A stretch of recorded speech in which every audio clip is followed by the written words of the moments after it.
I knew something was wrong the moment I saw the door to her office was open. That door had stayed closed for years. Not locked, just respected. Even after my wife passed, no one went in there without asking. It was an unspoken rule, the kind that survives memos and titles, or at least I thought it did. The smell inside hit me first. Fresh paint, chemical and sharp, cutting straight through the lingering scent of lilies from the funeral arrangements that had been hauled out only days earlier. It had been less than a week since we lowered her into the ground, less than a week since I stood beside her grave and promised I would protect what we built together. Her chair was turned toward the window. Someone else was sitting in it. He had his boots up on the desk, expensive boots, mud still clinging to the soles. They rested on the polished surface I had sanded smooth with my own hands decades earlier. He didn't look up right away. He was scrolling on his phone, relaxed, almost bored. When he finally did look at me, he smiled. Not warmly, not awkwardly, possessively. He flicked a cardboard box across the floor with his foot. It slid to a stop against my shoe. "Clean out your things," he said. "You're done here." His voice carried the confidence of someone who thought the world had finally tilted his way. He was my wife's son, early 40s, educated on paper, untested in every way that mattered. He had inherited the title 3 days earlier, and already the building felt different, louder, faster, careless. Before I tell you what happened next, subscribe the channel and let me know in the comments where are you watching from. It helps more than you know. I looked at the box. Empty, deliberately so. Then I looked at the walls. Her photographs were gone. The ones from our early days on the road, the grainy black and white shots of our first trucks, of nights spent sleeping in cabs because we couldn't afford motels yet, replaced by oversized abstract prints that said nothing and meant less. "You couldn't even wait a week," I said. He shrugged. "Business doesn't stop for grief." That was the moment I understood what he thought of me. Not a partner, not family, furniture. I had been with the company since before it had a name, before it had contracts, before it had a logo. I drove the routes, negotiated the first union agreements. I stepped back when the spotlight got heavy and let my wife become the face because she was better at it, not because I was incapable. But he didn't know that version of me. He only knew the quiet one. "You're retired," he continued, leaning back until the leather creaked. "And honestly, you should be grateful. We're modernizing, streamlining. No room for sentiment. Sentiment. That was what he called a lifetime." I asked him what grounds he was firing me on. He laughed, a short, sharp sound. "Your contract was tied to my mother, and she's gone. There's nothing keeping you here now." He said it the way someone states the weather. I felt the grief tighten in my chest, but I didn't let it show. I had learned a long time ago that men like him fed on reactions. I picked up the box, not to pack, just to feel its weight. Light, hollow, fitting. Security arrived minutes later. Not the guards I'd known for years, new ones, young, eager. They avoided my eyes as they escorted me through halls I helped design. People stared, whispered. Some stood, some looked away. I didn't say a word. When the elevator doors closed, I caught one last glimpse of him standing in her doorway, arms crossed, smiling like he'd just won something permanent. He thought he had erased me. What he didn't know was that my wife never trusted power without safeguards, and she never confused titles with control. Outside, the rain started to fall, slow at first, then heavier, soaking my jacket as I stepped onto the sidewalk beneath a building that still bore my name. I didn't feel afraid. I felt very, very calm, because men who celebrate too early always miss something, and this time, the mistake was already in motion. I didn't go home, not because I couldn't, but because I needed the space between what had just happened and what I was about to do. Grief has a way of blurring judgment if you let it sit too close to anger. I parked 3 blocks from the river, killed the engine, and sat there with my hands on the wheel until the shaking stopped. It wasn't the firing that hurt most. It was the certainty in his voice, the kind that comes from believing there are no consequences left. By the time I checked into a small hotel near the old freight yards, night had settled in. The room smelled like detergent and stale air, but it was quiet. I sat on the edge of the bed and finally let myself think about her. My wife had been many things, brilliant, stubborn, loyal to a fault. But careless with power? Never, which was why something felt wrong. I replayed the scene in her office over and over, the confidence, the speed, the way he had moved as if he had rehearsed this moment. He hadn't just stepped into the role. He had been waiting for it.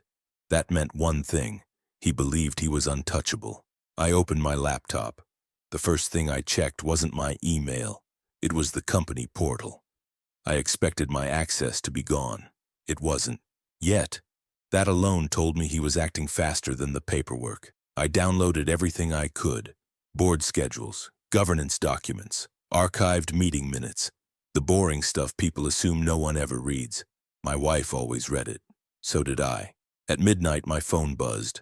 A message from an unknown number. You should have left quietly. No signature, no threat, just arrogance.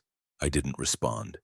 Instead, I called the only person who had been copied on every serious decision we'd made for the last 20 years. Not a lawyer. Not yet. Our former compliance director. She answered on the second ring, voice groggy but sharp. I was wondering when you'd call, she said. That stopped me. You already know, I replied. I know he called an emergency executive session this afternoon, she said. And I know he removed 3 agenda items your wife personally insisted never be touched without unanimous board approval. I closed my eyes. Which ones? She exhaled slowly. Asset restructuring, voting thresholds, and the trust. There it was, the trust. My wife never talked about it directly, just mentioned years ago that certain things were better protected quietly. I asked if she still had access. She paused. Officially, no. Unofficially, I kept copies. Of course she did. She emailed them while we were still on the call. I didn't open them right away.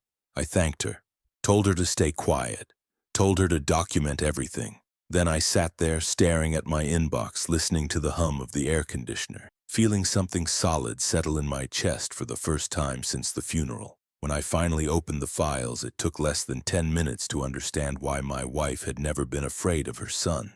The company wasn't structured the way he thought it was. He had inherited visibility, not authority. The voting rights were layered, split, deferred, conditional, and buried deep in the language was a clause triggered by executive misconduct, not personal cruelty, not bad manners, mismanagement. I smiled for the first time in days. At 3 in the morning, I stepped outside the hotel to clear my head. The rain had stopped. The city lights reflected off the wet pavement, stretching longer than they should have, like the truth when you finally stop ignoring it. Another message came through. This time, a photo, my office keycard, cut clean in half. The caption read, "Tomorrow gets worse." He wanted me rattled. He wanted me reactive. He didn't realize I had already stopped thinking like an employee. I was thinking like a custodian, someone protecting something that wasn't his to take. Back in the room, I drafted a single email. Not angry, not accusatory, just a request. A request for the minutes from the emergency session, sent to every board member, including the ones he assumed were loyal. I didn't sleep much after that. Not because I was afraid, but because I could feel the balance shifting slowly and inevitably away from him. By morning, the replies started coming in, and not one of them was what he was expecting. By mid-morning, my phone wouldn't stop vibrating. Not calls, messages, emails, short replies from people who had spent years watching quietly while my wife carried the weight of the company on her shoulders. People who had smiled at her son in meetings and nodded along because it was easier than arguing. Now they were asking questions. The emergency session minutes arrived just before noon, redacted in places, sloppy in others, rushed. He had pushed through changes without the full board present, claiming urgency. Claimed continuity, claimed confidence. What he didn't claim was justification. I sat at the small desk in my hotel room and read every line slowly, twice. The language mattered, intent mattered. And intent was written all over those pages like a fingerprint. He had authorized asset movement without valuation review. He had initiated executive restructuring without compensation analysis. And most importantly, he had overridden an internal safeguard my wife had insisted on adding years earlier, a requirement that certain categories of property could not be reassigned, sold, or pledged without independent oversight. He called it a delay. The bylaws called it a breach. I closed the document and leaned back, letting the chair creak under my weight. This wasn't about me anymore. This was about him proving in record time that he was exactly who my wife had feared he might be. My phone rang. I recognized the number before answering. One of the board members, a quiet one, rarely spoke in meetings, always voted with my wife. I didn't know, he said without preamble, about the safeguards, about how much she'd built around him. She didn't want you to, I replied. She wanted the company protected, not divided. A pause. He's moving fast, the man said. Too fast. There's talk of liquidating the regional fleet and outsourcing operations. That made my jaw tighten. The regional fleet wasn't just trucks. It was relationships. Drivers who had been with us for decades. Contracts built on trust, not cost-cutting. Outsourcing would spike short-term margins and hollow the company out in a year. I thanked him and ended the call. Then I made my second call of the day. This one was to someone my wife had trusted when things turned ugly. Not a litigator. Not yet. A governance specialist. She listened without interrupting as I laid out what had happened. The firing, the meeting, the changes, the speed. When I finished, she exhaled slowly. He's acting like someone who thinks he has a clock, she said. He does, I replied. He just doesn't know when it runs out. She asked one question. Has he touched any legacy assets yet? I thought of the framed photos missing from the walls. The office stripped bare. The things that mattered to him only because they mattered to me. Not officially, I said. But he's circling. Her tone sharpened. If he crosses that line, the trust provisions become actionable. Trust. There it was again. Not sentiment, structure. After the call, I packed my things and checked out. I wasn't going back to the hotel. I needed to be closer. Present without being visible. I drove past headquarters once. Just once. The building looked the same from the outside. Glass and steel. Confident. Permanent. But I knew better now. Inside, the atmosphere had shifted. Fear does that. It moves faster than loyalty. That evening, I got another message from him. No photo this time. Just words. You're embarrassing yourself. Let this go. I stared at the screen, then set the phone face down on the table. He still thought this was personal. That was his blind spot. Late that night, an email came in marked confidential. From the compliance director again. Subject line, you should see this. Attached was a purchase authorization. Dated that afternoon. Signed by him. It involved a category of assets my wife had always referred to as untouchable. I didn't open it right away. I poured a glass of water. Took a breath. Let the moment settle. Because once I did, there would be no going back. And somewhere across the city, he was still sitting in her chair, convinced the storm had passed. He had no idea it was just beginning to gather. I opened the attachment just after midnight. The document was clean. Too clean. No hesitation in the language, no caveats, no footnotes asking for second opinions. It authorized the transfer of a set of assets that had never been meant to move without a unanimous board vote and an external review. Assets my wife had ring-fenced for decades because they weren't just valuable, they were symbolic. They were the backbone. He had signed it without blinking. I sat there for a long time, the glow of the screen reflecting off the window, the city humming somewhere below like it always had. The realization didn't hit like anger. It hit like certainty. This was no longer about whether he would cross the line. He already had. By morning, I was back in motion, quietly. Deliberately, I made calls from a prepaid phone, not because I was hiding, but because I didn't need him guessing how much ground he had already lost. The governance specialist met me in a small conference room above a closed cafe. Neutral space, no cameras, no curious ears. She read the authorization twice, then looked up at me with something close to admiration. He didn't just breach procedure, she said, he documented intent. That mattered. Intent is what turns mistakes into consequences. She walked me through the sequence. What could be challenged, what had to be proven, where timing mattered more than outrage. I listened, took notes, and said very little. When she finished, she asked if I was ready to move forward. I told her I had been ready since the moment I saw muddy boots on that desk. The next step was delicate. We needed confirmation, not suspicion, not inference, proof that the transfer wasn't hypothetical. That afternoon, I walked into a part of the company I hadn't visited in years. Not the executive floor, not the glass-walled offices operations. The loading yard still smelled the same.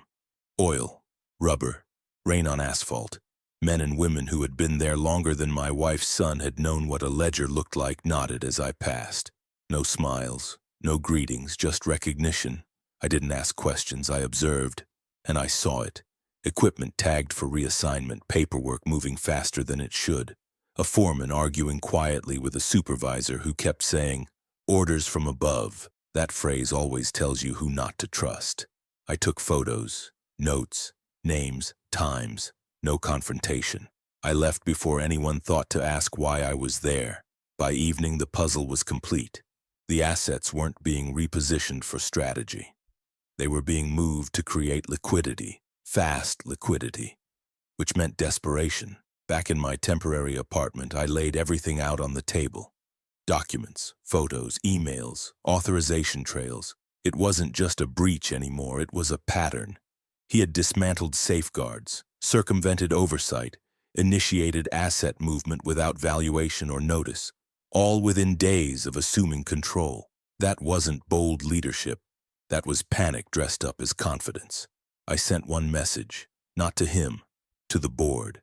Subject line, request for special review.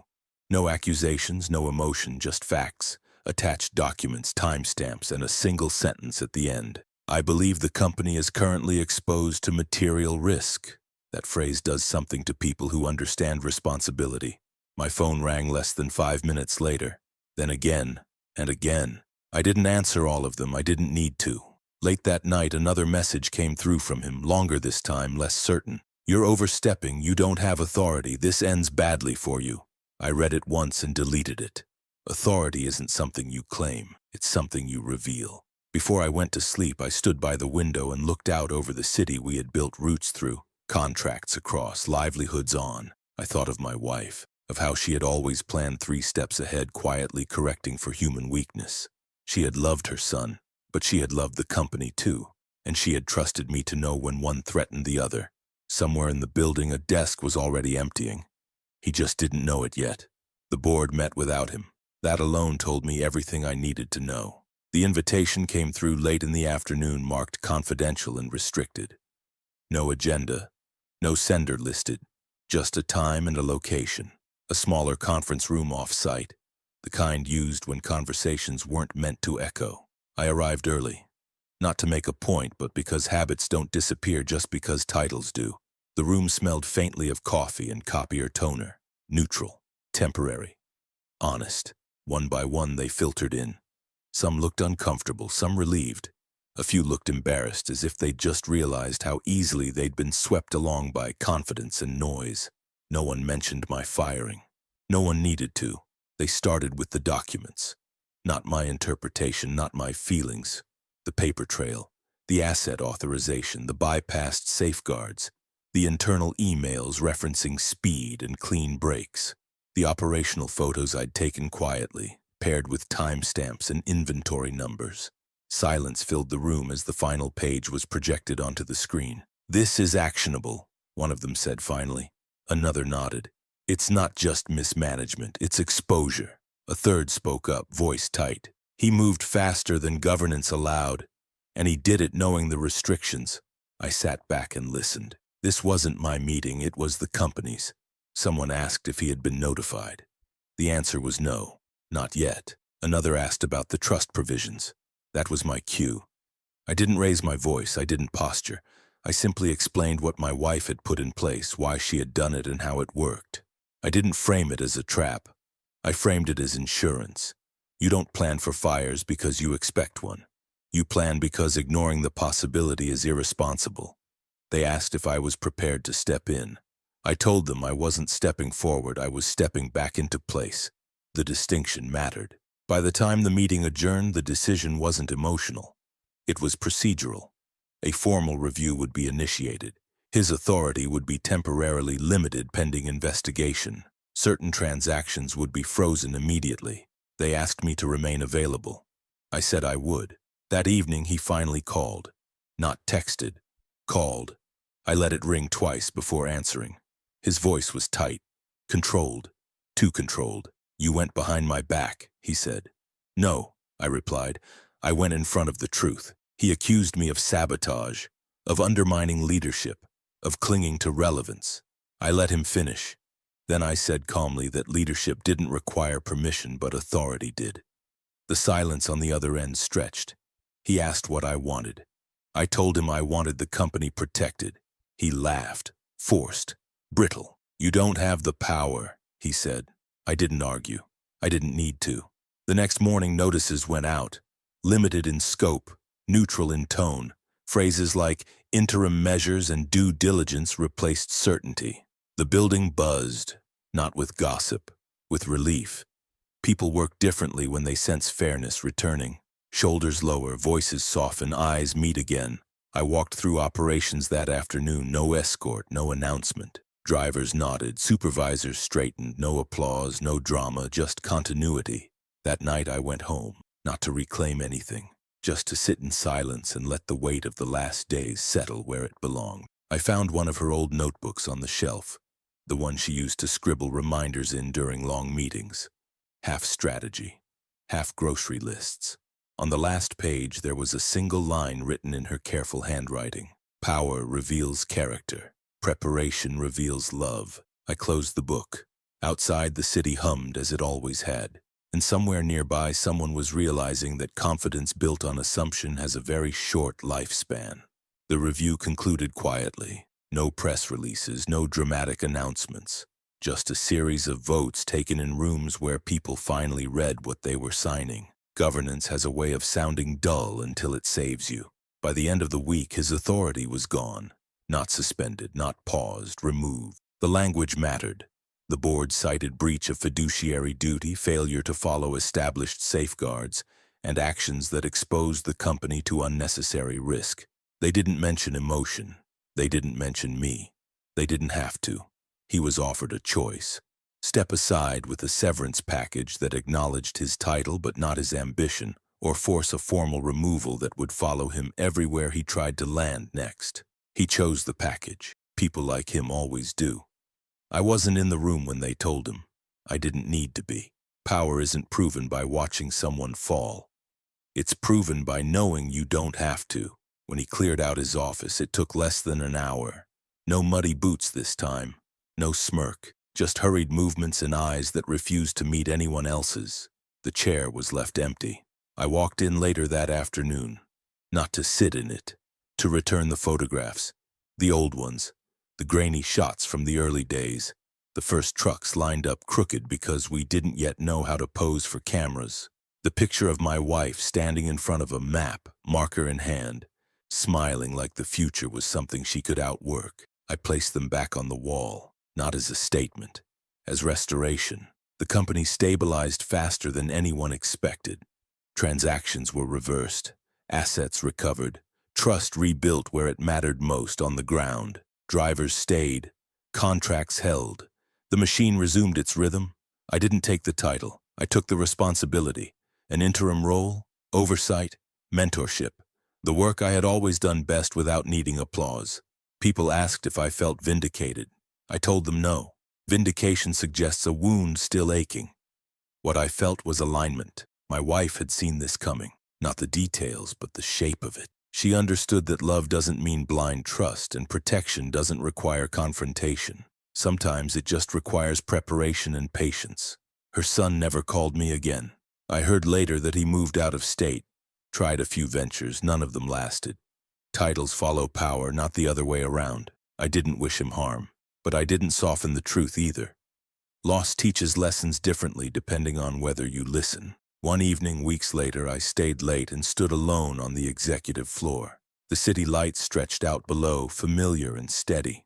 The same view my wife and I had shared so many times when things were uncertain and all we had was resolve. I realized something then. She hadn't left me a weapon.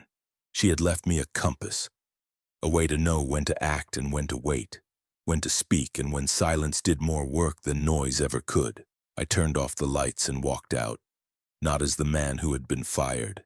not as the man who had returned, but as the man who had never actually left.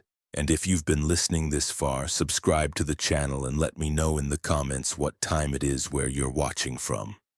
It helps more than you know.